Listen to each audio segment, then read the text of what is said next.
everybody, I am back. It's been an awesome trip. It's been a few days. We had our first show in Australia over in Brisbane the other day, and the day that we arrived we went to this zoo, Steve Irwin Australian Zoo.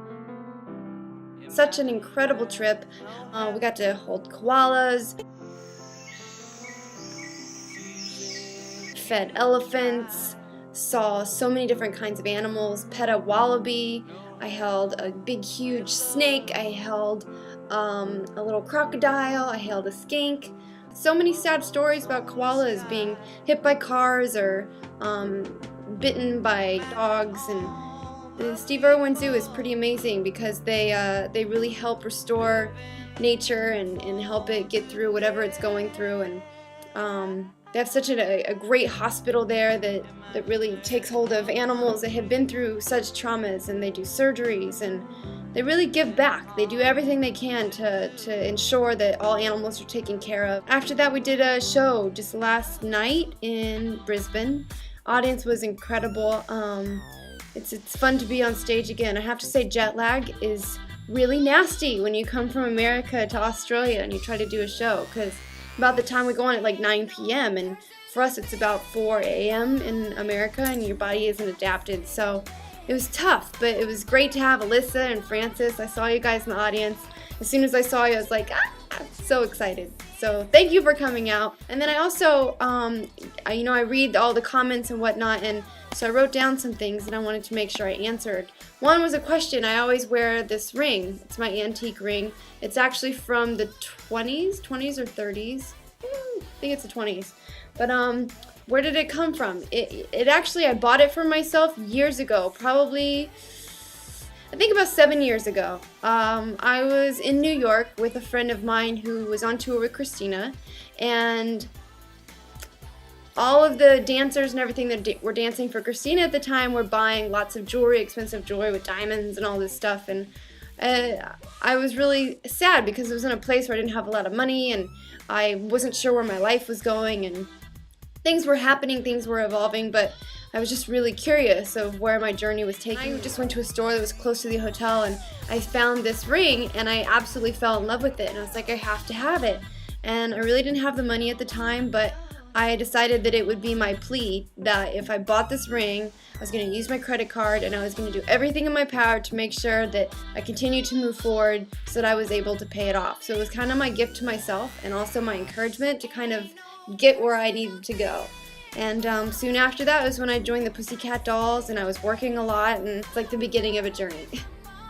And I wear a lot of things like that. I always wear my Alma bracelet because it reminds me to stay grounded and to breathe, and that you're living a bigger purpose, and it reminds me of what that bigger purpose is, and reminds me that I'm here to shed light to the world and inspire positivity. And then I love my journey beads. Actually, I can't remember the name, but one of you got me journey beads, and it had 12 beads, and I even have the letter somewhere in my bag. But I have to say, I put it on as soon as I got it, and I was wearing it. I wore it from the time I received it in Europe, and then we did the whole circus tour. And it says that when you're wearing your journey beads, at some point they may break and they fall off, and that just means that it's the end of one chapter and the beginning of a new one. And we did the last show of Britney's tour, the circus tour. We were heading to Boston to catch our flight the next day. We stopped at a restaurant to eat, and as I was getting in the booth, all of a sudden the beads just broke everywhere. And I just thought it was really interesting because it was like the end of that tour, the end of that kind of era, and it really was the beginning of a new journey. Cutting cords. When I talk about cutting cords and feelings, sometimes you're not able to recognize what feelings are going on inside of you. You just know you're in a bad place. But the biggest part of going through something like that is acknowledging that you are in this bad place and acknowledging the feelings that you're feeling.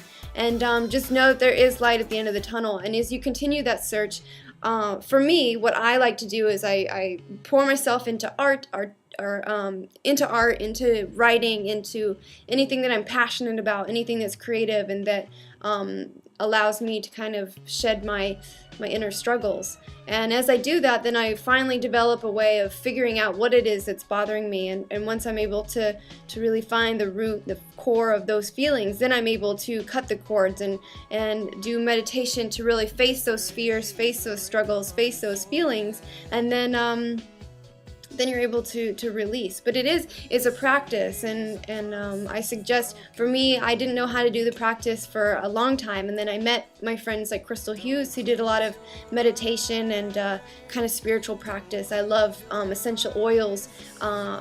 There's different kinds like surrender, release, grounding, and you can rub these essential oils, which are all natural, and you just take a deep breath and you put them on different points of your body where you hold a lot of feelings and emotions. And it's just that routine of being able to do something every time you're in a bad place that allows you to acknowledge it in a way of releasing it.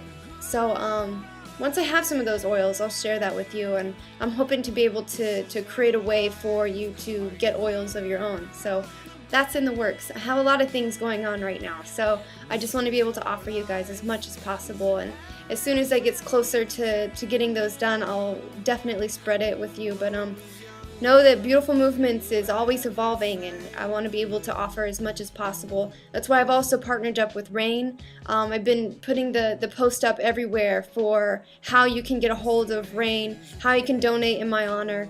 I did go through things, Rain stands for rape, abuse, incest, neglect. I needed a way to finally break out of my shell, and my way of doing that in my journey was self-expression and always searching for the light and searching for the positivity in life. And I think that's what led me to living the life that I do now, and always striving to be the best that I can be, and always striving for positivity and to be surrounded by good people, good positive energy, and always working towards a goal, working towards all your goals, and dreaming and believing in something much bigger than yourself. Because when you're able to kind of step outside of yourself and search within for what you really live for, then you're able to pull away from those feelings. But the truth is, it's not easy. And the first step is understanding and acknowledging the things that you've been through that are holding you back in these emotions. And once you're able to acknowledge it, you do have the responsibility to take action into letting go of these feelings so that you're able to live a more positive life. Are you who you want to be? This is your life. Are you who